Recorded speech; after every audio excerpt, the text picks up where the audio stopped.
Today, I'm going to be reviewing the Trick or Treat Studios Pretty Lady leather face mask, or Pretty Woman leather face mask, I can't remember. But the piece comes from Trick or Treat Studios. As you can tell, you can kind of see it in the bag there, but we'll get to that in a second. The mask itself looked pretty damn good in the photos, so I don't want to get my hopes too high up, because I've heard good and bad things about Trick or Treat Studios, and I don't know, I don't know what to think. This thing was like 80 bucks shipped, or 70 bucks I think shipped. I don't know, it doesn't matter. It wasn't too bad, but it is a mass-produced mask, so it can only be too good. So let's go ahead and get this thing. I'm gonna not take a really good look at it yet. I'm gonna let the camera see it first. See if I can get a good angle to hold this thing right there. So I'm going to look this way to pull this thing out. Yeah.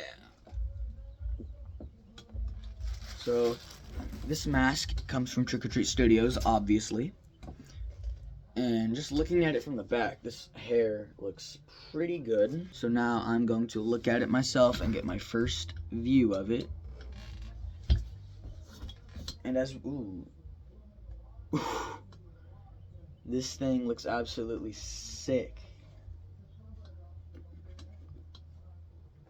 The only thing I don't like about it that I see the only two things that I don't like about it that I see right off the bat are these sculpted, these stitches aren't real stitches, they're sculpted into the mold of the mask.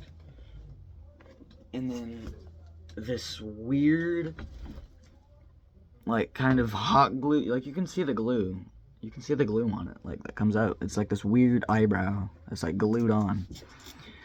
The paintwork, I mean, it's not terrible. The paintwork isn't too bad, but they definitely could have done better. I wonder who sculpted it. Usually these masks say who sculpted them. Let's see. Here we go. Sculpted by Connor DeLess. Sculpted by Connor DeLess. You can kind of see. It says it down there. Oh, well, you can see that. But it says sculpted by Connor DeLess. So yeah, this thing looks pretty sweet. Another thing is, oh wow, that's bad. These stitches, they're not even sculpted, they're just painted on. So that is terrible. I'm gonna have to fix that. Alright, I'm gonna go ahead and throw this thing on just to see what it looks like. So, oh yeah, extremely comfortable. Looks pretty good.